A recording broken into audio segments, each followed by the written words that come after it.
today I'm going to be talking about the film The Adam Project. What happens in this film is that after accidentally crash landing in 2022, time-traveling fighter pilot Adam Reed teams up with his younger self on a mission to save the future.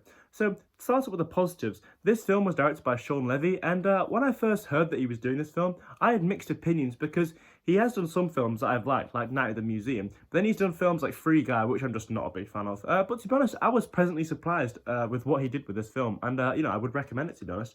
I thought the main cast was quite good. There's obviously Ryan Reynolds, who he did a few films last year, which I just wasn't a big fan of, but to be honest, he was quite good in this film, and I did quite like him. There's also like Mark Ruffalo, Zoe Saldana, and there's even Jennifer Garner. But there's also this kid actor called Walker Scobell, who I actually think did really well in this film, considering I don't think he's done any other films, and for a kid actor, I thought it was surprisingly good. I thought the whole concept and the storyline of the film was quite good. You know, how he goes and meets his, his future self.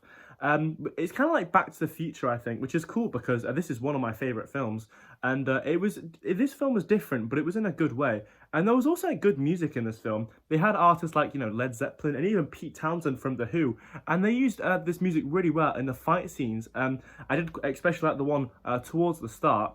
And another good thing about this film was the ending was really cool, of how the main villain, Maya, teams up with herself from the past and tries to shoot Mark Ruffalo's character, Louis. But then there's like a really strong magnet, and the bullet like redirects itself and it goes into like her future self. And it was just really cool, and this was a good ending, I thought. And to be honest, the overall CGI of the film was really good, looked really futuristic when there was like a big ship and stuff. I thought that was really cool. But now on to the negatives. I thought one obvious negative with me, and that I've seen online, is that there was the use of lightsabers in this film, which was just a bit stupid, and they didn't even look real, and obviously it's clearly just ripping off Star Wars. And to be honest, I thought the storyline was good, but it was quite predictable. It was very easy to tell, what was about to happen towards, especially the end of the film, which I just didn't like, especially, for the first time watching a film. You don't want to know what happens, really, but obviously you could tell what happens with this film. And they introduce a character, Zoe Saldana, who plays older Adam's wife, so it's obviously like an important character.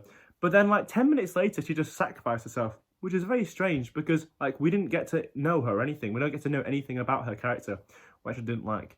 And anyway, about halfway through this film, there's older Adam and his wife, and there's younger Adam, and they're all in the same room, and older Adam and his wife just start kissing like really romantically and like quite aggressively, which is just really weird because like there's literally a 12-year-old like stood next to them in the same room, which I just find so creepy.